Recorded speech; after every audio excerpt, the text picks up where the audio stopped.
कि अगर जो नेहरू वक्फ बोर्ड का विस्तार किया, आज अगर उसी नेहरू के समाधि पर वक्फ बोर्ड दबा ठोक दे तो क्या होगा। वक्फ बोर्ड लगातार गरीब, शोषित, वंचित लोगों के ज़मीन पर कब्जा किया हुआ है। वक्फ बोर्ड लगातार गरीब, असहाय लोगों के ज़मीन पर कब्जा किया हुआ है। आप दावा करोगे ये मेरा है, फिर आप ही पास जाएंगे, आप ही के लोग धक्का मार के भगाएंगे कि नहीं जी तेरा नहीं है। फिर हम कहाँ जाएंगे, सलाह हाई कोर्ट नहीं जा सकते, सुप्रीम कोर्ट नहीं जा सकते, फिर जाए कहाँ। जो सनातन बोर्ड का विरोध करेगा ना, ठठरी फाड़ देंगे। जंतर मंतर पर जो है ये जो धरना प्रदर्शन किया जाता है वक्फ बोर्ड समर्थन में, इस पर आप क्या कहना चाहेंगे? देखिए, सबसे पहली बात है कि ये वक्फ बोर्ड नहीं, कैंसर बोर्ड है। और इन चीज़ों पर सिर्फ संशोधन की बात नहीं, इनको मिटाने की बात होनी चाहिए। या फिर अगर आप भाईचारा और सेकुलरिज्म की बात करते हैं तो आज भारत के अंदर या तो सनातन बोर्ड का गठन करवाइए, सिख बोर्डों का गठन करवाइए, बौद्ध और जैन के बोर्डों का गठन करवाइए, या फिर वक्फ बोर्ड को डिस्ट्रॉय करिए। क्योंकि अगर एक आदमी को धर्म के नाम पर अगर कोई संगठन संस्थान मिल जाए तो उनका तो विरोध होना जायज़ है। और आज अगर आप समर्थन में आए हैं वक्फ बोर्ड का, तो हम तो डेफिनेटली आपसे उम्मीद करते हैं कि आप भाईचारा निभाते हैं। तो हम भी सनातन बोर्ड की मांग को लेकर के अगर दिल्ली के जंतर मंतर पे आएंगे तो क्या आप आएंगे? नहीं आएंगे। देखिए, हमें ऐसा नहीं है कि हम मुसलमानों का विरोध करते हैं या हमें मुसलमानों से नफरत है। हम भी मुसलमानों के समर्थन वाले लोग हैं। हम भी APJ अब्दुल कलाम, अब्दुल वीर हमीद, अशफाक उल्लाह खान, रश खान को मानने वाले लोग हैं। हम भी आरिफ मोहम्मद खान और नाजिया इलाही खान जैसे लोग, शहजाद पूनावाला जैसे लोगों को समर्थन करते हैं। लेकिन ये लोग नहीं, ये लोग जाकिर नाइक को मानने वाले लोग हैं, बुरहान वानी, इशरत जहां को मानने वाले लोग हैं। इन लोगों को भारत के कॉन्स्टिट्यूशन से कोई लेना देना नहीं है। आप मुझे ये बताइए, आप कॉन्स्टिट्यूशन की बात करते हैं, आप कहते हैं संविधान की बात करते हैं, तो अगर संविधान की ये राइट होती है कि किसी भी चीज़ों पर, अगर आज नेहरू के टाइम में वक्फ बोर्ड का गठन करवाया गया और उनका विस्तार करवाया गया, तो ये संशोधन क्यों नहीं लाया कि उचित टाइम पर वक्फ बोर्ड का हिसाब भी लिया जाए। अगर वक्फ बोर्ड, आज आप समझ लीजिए कि अगर जो नेहरू वक्फ बोर्ड का विस्तार किया, आज अगर उसी नेहरू के समाधि पर वक्फ बोर्ड दबा ठोक दे तो क्या होगा। वक्फ बोर्ड लगातार गरीब, शोषित, वंचित लोगों के ज़मीन पर कब्जा किया हुआ है। वक्फ बोर्ड लगातार गरीब, असहाय लोगों के ज़मीन पर कब्जा किया हुआ है। इसीलिए आज मैं मुसलमान समाज के उन लोगों को भी आगाह करना चाहूँगा जिन लोगों को वक्फ बोर्ड से कोई लाभ नहीं है, वो भी हमारे साथ आए और कहे कि वक्फ बोर्ड पर संशोधन जरूरी है। और हम तो कहते हैं कि आज आप तो कहते थे कि राम मंदिर टाइम में कि मंदिर की जगह हॉस्पिटल बनने चाहिए। आज वक्फ बोर्ड के 950 एकड़ ज़मीन में अगर ये अनाज उगने लगे तो भारत का 10 करोड़ लोग जो है अनाज खा सकता है। आज वहाँ पे हॉस्पिटल में बन सकता है, लेकिन नहीं वो बननेगा। आपत्ति इसीलिए है कि 47 के बाद से लगातार मंदिर से टैक्स वसूला गया और लगातार मस्जिद, मजार, मदरसे और कब्रिस्तान का बाउंड्री वॉल बनता गया। इनका विरोध आज तक किसी ने नहीं किया, इसीलिए ज़रूरत पड़ा है। जब हमारे पैसों से मस्जिद बन रही थी तब तो आपको तकलीफ नहीं हो रही थी।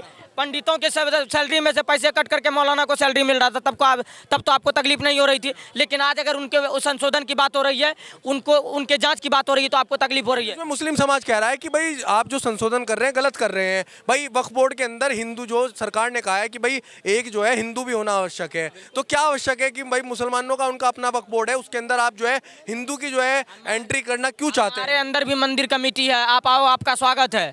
क्योंकि हम ईमानदार हैं और हम समय पर टैक्स भरते हैं। और आप अपने इसे अंदर इसीलिए नहीं आने दे रहे हो गैर हिंदुओं को, क्योंकि आपके मन में काला है, इसीलिए नहीं आने दे रहे हो। तो आज वक्फ बोर्ड के जो भी तथाकथित मौलाना समझते हैं कि हम लीडर हैं, ये हैं, वो हैं, सारे लोगों को आना चाहिए और वक्फ बोर्ड का संशोधन होने चाहिए और वक्फ बोर्ड पे बात होनी चाहिए। बिल्कुल। आप क्या कहना चाहेंगे, जिस प्रकार ये वक्फ बोर्ड पर जो है संशोधन की जो बात सरकार ने करी, उसके बाद ये विरोध होता है दिल्ली के अंदर जंतर मंतर पर, इस पर आप क्या कहना चाहेंगे? देखिए, सबसे पहली बात, वक्फ बोर्ड तो वक्फ बोर्ड नहीं है, वो भारत के लिए सबसे बड़ा बुखार का काम कर रही है प्रेजेंट टाइम में। ठीक है, आप वक्फ बोर्ड का काम बता दो ना। आप एक वक्फ बोर्ड का ऐसा चीज़ बता दो जो देश की संपत्ति में योगदान करता हो। आप वक्फ बोर्ड का एक भी ऐसा चीज़ बता दो, आप वक्फ बोर्ड का एक भी ऐसा दान बता दो जो हॉस्पिटल चलाती हो, जो लोगों को खाना खिलाती हो, या कुछ भी ऐसा काम करती हो। आप वक्फ बोर्ड का एक चीज़ गिना दो। भाई वक्फ बोर्ड क्यों बना है? सारा 1947 के बाद बना है, उससे पहले तो सारे हमारे बाप दादाओं का था। म्यांमार हमारा, ठीक है, ईरान हमारा अखंड हिंदू राष्ट्र का था। तो सनातन बोर्ड बनाओ, हमें ईरान सब ला के दो, फिर से अखंड हिंदू राष्ट्र दो हमें। लेकिन सनातन बोर्ड की जब भी बात आती है तो इस पर जो है विरोध करने लगते हैं कि भाई सनातन बोर्ड क्या विरोध कौन करता है ये बताओ ना। सनातन के जो है शंकराचार्य सनातन बोर्ड का विरोध करने लगते हैं। सुनिए, जो सनातन बोर्ड का विरोध करेगा ना, ठठरी फाड़ देंगे। ठीक है, और रही बात कि इस बार हवा ना उधर से उठा है पवन। पवन का हवा है, और जब पवन चलता है ना कोई रोक नहीं पाता, क्योंकि उसमें हनुमान जी का गति रहता है। लेकिन एक बात बताइए, जब आपको सनातन बोर्ड की आवश्यकता है तो जो मुसलमानों का वक्फ बोर्ड है उससे क्या विरोध है? कोई विरोध नहीं है, मैंने तो कभी नहीं बोला विरोध नहीं है। अगर सनातन बोर्ड बनता है, अगर वो गरीबों के लिए बनता है, कोई मान लीजिए अंबानी साहब कहते हैं कि अपना प्रॉपर्टी दान करते हैं, वो गरीबों तक जाना चाहिए, अगर उसमें गरीबों तक नहीं आता है, और जो उस पार्टी में क्या बोलते हैं सनातन बोर्ड में जो चेयरमैन बनते हैं वो फायदा उठा लेते हैं, तो गरीबों तक कहाँ गया? गरीब कहाँ हुआ? बताइए जरा। बस नियम ही हो रहा है, समझने का फेर तो जो ये वक्फ बोर्ड का संशोधन जो है आपके लिहाज से सही है, गलत है? मैं एक चीज कहता हूँ, मुसलमान में बहुत पढ़े पढ़े लिखे लोग हैं, धुनर्धन जो होते हैं ना, बहुत हैवी हैवी लोग हैं। क्या वो आए थे क्या यहाँ पे? जिनको लोग भी आज मानते हैं कि हाँ ये है बंदा, उंगली नहीं उठाता उस पे, एक बार 4 बार, उन लोग आए थे क्या यहाँ पे? नहीं आए थे। वो उन लोग आए थे जिनको बस एक नेतागिरी करना है, प्रोपेगेंडा फैलाना है, और कुछ नहीं। और रही बात ना, ओवैसी के लोग आए थे, देश के लोग नहीं आए थे, ओवैसी के लोग आए थे। वही ओवैसी जो बोलते हैं भारत माता बोलने में तो उनको शर्म लगता है, पर जय फिलिस्तीन बोलने में उनको शर्म नहीं लगता। भारत माता की जय नहीं बोलेंगे, उसमें जय आ रहा है पर नहीं बोलेंगे, पर जय फिलिस्तीन बोलेंगे, वहां भी तो जय आ रहा है पर बोल रहे हैं वहां पे।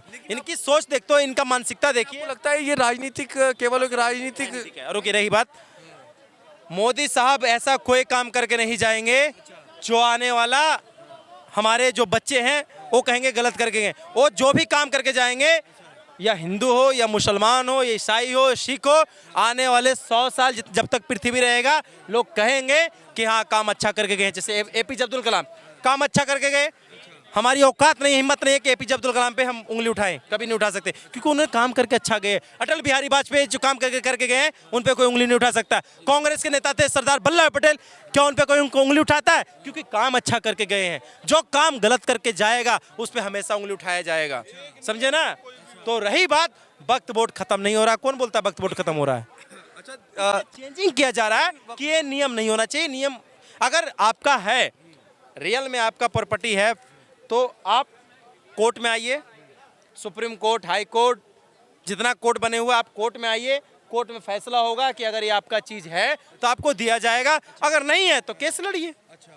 पर आपके कोर्ट में क्यों जाएंगे? आप दावा करोगे ये मेरा है, फिर आप ही पास जाएंगे, आप ही के लोग धक्का मार के भगाएंगे कि नहीं जी तेरा नहीं है। फिर हम कहाँ जाएंगे? साला हाई कोर्ट नहीं जा सकते, सुप्रीम कोर्ट नहीं जा सकते, फिर जाए कहाँ? अगर इंटरनेशनल मुद्दा रहता है तो कहाँ लोग जाता है? इंटरनेशनल कोर्ट में जाता है। अमेरिका के लोग भारत में तो नहीं आता है ना, इंटरनेशनल कोर्ट में जाते हैं ना। तो जैसे ये देश का बात है तो ये देश का कोर्ट में आना चाहिए, सबसे बड़ी बात। बोर्ड का जो है संशोधन आवश्यक है। अच्छा, समय पे हर चीज का हुआ है, संविधान का नहीं हुआ है क्या? हमारे देश के अंदर कुछ और ही आवाज चल रही है कि संविधान पर जो है खतरा बता दिया जाता है अगर संशोधन हो। हमारे इंदिरा गांधी जी अच्छी लीडर मानता हूं मैं, कोई गलत नहीं बोल सकता उन्हें, लेडीज से सम्मान है। वो अपने लिए, अपने चुनाव फायदे के लिए, चुनाव के लिए जब संविधान में चेंज करा सकते हैं, तो ये देश का भला के लिए क्यों नहीं चेंज हो सकता? आप क्या चाहते हो कि हिंदू मुसलमान लड़ते रहे? हिंदू मुसलमान एक साथ रहा है, रहेगा, मरा है, एक साथ मरेगा, ठीक है? और ये सब एक प्रोपेगेंडा कौन बनाता है? नेता बनाता है। आप एक विपक्षी नेता को बता दीजिए कि अमीर मुसलमान घर तो जाएगा, वोट के टाइम पे तो जाएगा, गरीबों घर, पर जब गरीब मुसलमान मर रहा हो तो उस गरीब के घर नहीं जाएगा एक भी विपक्षी नेता। जाता है? आज तक हम नहीं देखे हैं। अभी यूपी में इतना बड़ा हादसा हुआ, गया उसके घर? नहीं गया। सिर्फ इनको वोट के लिए जाते हैं। मुसलमान भाई लोग भी अनपढ़ नहीं है, पढ़े लिखे शिक्षित अब हो गए हैं, ठीक है? उनको ही पता हमारे लिए कौन कर रहा है कौन नहीं कर रहा है। आज को अगर मोदी जी के वोट नहीं दे रहे तो मोदी जी ऐसे जीत रहे हैं। मोदी जी के मुसलमान आज खुल के वोट दे रहा है, और खास करके बहन लोग, ये चीज मान लीजिए, ठीक है? मानते हैं कि भाई संशोधन की जो है आवश्यकता है। मुसलमान भी जानते हैं, वो खुल के नहीं बोल सकते ना, उनकी भी प्रॉब्लम है भाई, वो भी डरते हैं। जब मोहम्मद शमी को लोग डरा दिया जाता है तो यार गरीब है, वो कमजोर है, उनको तो लोग डराएंगे कि तू कैसे उंगली उठा सकता है। पर रही बात, अंदर से वो भी खुश है कि हाँ गरीबों का ही मिलना चाहिए। गरीबों का अगर बांटने के लिए मिल रहा है तो ये गरीबों तक आना चाहिए। ये नहीं कि सिर्फ एक चेयरमैन इस पे जागीर बना के बैठ जाए कि मेरा बाप का माल है। बाप का माल किसी का नहीं है, वो गरीबों का माल है, गरीबों का चीज़ है वो, तो गरीबों का है तो गरीबों को मिलना चाहिए।